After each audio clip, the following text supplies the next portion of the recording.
ଯେତେବେଳେ ଚାହିଁବେ ସେ ନାରୀ ତୁମକୁ ଦବ। ମିଳନ ପାଇଁ ହାତ ଧରିକି ଘରକୁ ଡାକିବ। କେବଳ ନିଜ ପକେଟରେ ଏହାକୁ ରଖନ୍ତୁ। ସେ ନାରୀ 5 ମିନିଟରେ ତୁମ ପାଖକୁ ଆସିବ। ଯାହା ଚାହିଁବେ ତାହା କରିବ।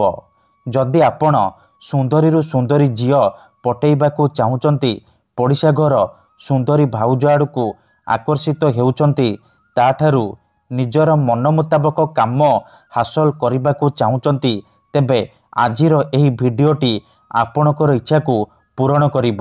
କେବଳ ଆପଣଙ୍କୁ ନିଜ ପକେଟରେ ଏହାକୁ ରଖିବାର ଅଛି। ଗ୍ୟାରେଣ୍ଟି ଦେଉଛି ମାତ୍ର 5 ମିନିଟରେ ସେ ଝିଅ ହେଉ ବା ପଡ଼ିଶା ଘର ସୁନ୍ଦରୀ ଭାଉଜ ତୁମ ଆଡ଼କୁ ଆକର୍ଷିତ ହେବାକୁ ଲାଗିବ। ପାଗଳି ପରି ଆପଣଙ୍କୁ ଭଲ ପାଇବାକୁ ଲାଗିବ। ଆପଣ ତାକୁ ଯାହା କହିବେ ସିଏ କରିବ।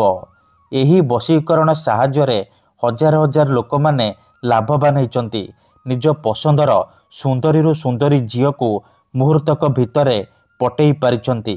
ତେଣୁ ଆପଣ ବି ମୋ କଥା ମାନି ମାତ୍ର ଗୋଟିଏ ଥର ପକେଟରେ ଏହି ଜିନିଷ ରଖନ୍ତୁ। ଗ୍ୟାରେଣ୍ଟି ଦେଉଛି ଯେଉଁ ଝିଅ ପଟୁନଥିଲା ସେ ଝିଅ ଆପେ ଆପେ ପଟିଯିବ।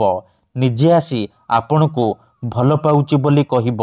ଯେଉଁ ବିବାହିତା ନାରୀ ବା ପଡ଼ିଶା ଘର ଭାଉଜକୁ ଆପଣ ରାତିଦିନ ଭାବୁଛନ୍ତି, ସିଏ ନିଜେ ତୁମକୁ ଫୋନ୍ କରିବ, ହାତ ଧରିକି ଘରକୁ ଡାକିବ। ଯାହା ଚାହିଁବେ ତାହା କରିବ। ନମସ୍କାର ଫ୍ରେଣ୍ଡସ୍, ଓଡ଼ିଆ ଫଣ୍ଡା ଚ୍ୟାନେଲକୁ ଆପଣମାନଙ୍କୁ ସ୍ୱାଗତ। ଆଜିର ଏହି ଭିଡ଼ିଓଟିରେ ମୁଁ ଆପଣଙ୍କୁ ଶିଖେଇବି ଆପଣ କିପରି ଘରେ ବସି ବସି ଝିଅ ପଟେଇ ପାରିବେ, ସୁନ୍ଦରୀ ଭାଉଜକୁ ପଟେଇ ପାରିବେ, ତାଠାରୁ ନିଜର ମନ ମୁତାବକ କାମ ହାସଲ କରିପାରିବେ। ଏହି ବଶୀକରଣ ଦୁନିଆର ସବୁଠାରୁ ଶକ୍ତିଶାଳୀ ବଶୀକରଣ। ଯିଏ ବି ଏହାକୁ କରିଛି ସଫଳ ହେଇଛି। ବର୍ଷ ବର୍ଷ ଧରି ଭାଙ୍ଗି ଯାଇଥିବା ପୁରୁଣା ପ୍ରେମକୁ ଫେରାଇ ଆଣିପାରିଛି। ପଡ଼ିଶା ଘର ସୁନ୍ଦରୀ ଭାଉଜଠାରୁ ନିଜର ମନ ମୁତାବକ କାମ ହାସଲ କରିପାରିଛି। ତେଣୁ ମୋର ଆପଣମାନଙ୍କୁ ଅନୁରୋଧ କି ମନରେ କୌଣସି ଖରାପ ଉଦ୍ଦେଶ୍ୟ କିମ୍ବା କୌଣସି ଖରାପ କାମ ପାଇଁ ଆପଣ ଏହି ବଶୀକରଣ ପ୍ରୟୋଗ କରିବେନି। ଠିକ୍ ଅଛି? କାହିଁକି ନା ଏହି ବଶୀକରଣର କୌଣସି ପ୍ରକାର କାଟ ନାହିଁ। ମାତ୍ର ଥରେ ଯେଉଁ ଝିଅ ବା ନାରୀ ଉପରେ ଆପଣ ଏହି ବଶୀକରଣ ଗୋଟିଏ ଥର ପ୍ରୟୋଗ କରିଦେବେ, ସିଏ ସେହି ସମୟଠାରୁ ଆପଣଙ୍କର ବଶରେ ହେଇଯିବ। ଆପଣଙ୍କର ଗୁଲାମୀ କରିବ। ଆପଣ ତାକୁ ଯାହା କହିବେ ସିଏ କରିବ।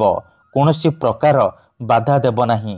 କେବଳ ଆପଣଙ୍କୁ ନିଜ ପକେଟରେ ଏହି ଜିନିଷ ରଖିବାର ଅଛି। ତାପରେ ଦେଖିବେ ଚମତ୍କାର।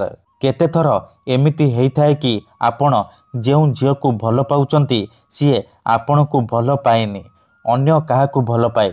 ଆଉ ଆପଣ ତା ପଛରେ ଗୋଡ଼େଇ ଗୋଡ଼େଇ ନିଜର ସବୁ ସମୟ ସାରି ଦିଅନ୍ତି, କିନ୍ତୁ ନିଜ ପସନ୍ଦର ସେ ଝିଅକୁ ପଟେଇ ପାରନ୍ତିନି।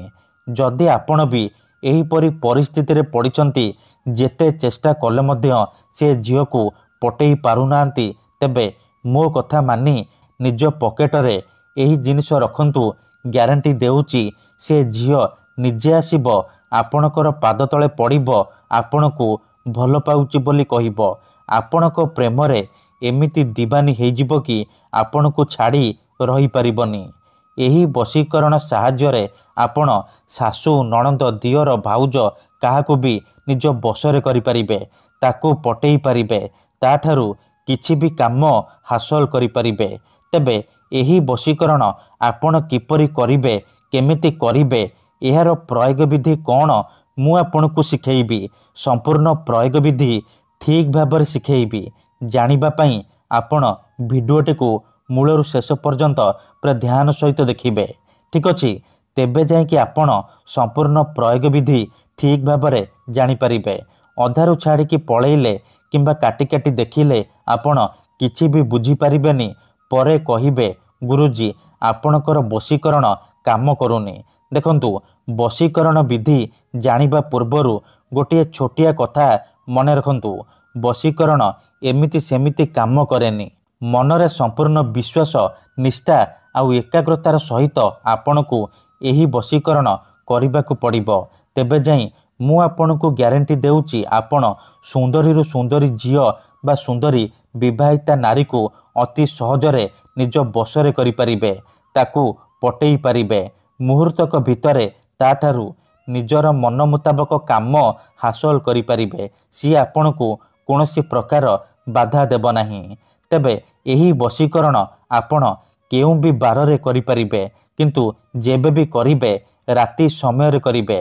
ଏହି ବଶୀକରଣ କରିବା ପାଇଁ ଆପଣଙ୍କୁ କିଛି ସାମଗ୍ରୀ ଦରକାର, ଯେମିତିକି ଖଣ୍ଡିଏ କଳା କପଡ଼ା, 5ଟି କଳା ଗୋଲମରିଚ, ଖଣ୍ଡେ ସାଦା କାଗଜ ଆଉ କଳା ରଙ୍ଗର କଲମ। ଏତିକି ଜିନିଷ ଆଣିସାରିବା ପରେ ନିଜ ଘରେ କୌଣସି ଏକ ଜାଗାରେ ଚୁପଚାପ ବସି ପଡ଼ିବେ, ଯେଉଁଠାରେ ଆପଣଙ୍କୁ କେହି ଦେଖିବେନି କିମ୍ବା ଡାକିବେନି। ତାପରେ ଯେଉଁ କଳା କପଡ଼ା ଆଣିଛନ୍ତି ସେ କଳା କପଡ଼ାକୁ ନିଜର ସାମ୍ନାରେ ରଖିବେ। ତାପରେ ଯେଉଁ 5ଟି କଳା ଗୋଲମରିଚ ଆଣିଛନ୍ତି ସେ 5ଟି କଳା ଗୋଲମରିଚକୁ ଡାହାଣ ହାତରେ ମୁଠେଇକି ଧରିବେ ଆଉ ଆଖି ବନ୍ଦ କରିକି ସେଇ ଝିଅ ବା ନାରୀକୁ ମନେ ମନେ ଭାବିବେ। ତାର ମୁହଁକୁ ନିଜ ମନରେ ଭାବିବେ। ତାପରେ 5 ଥର ସେ ଝିଅ ବା ନାରୀର ନାମ କହିବେ।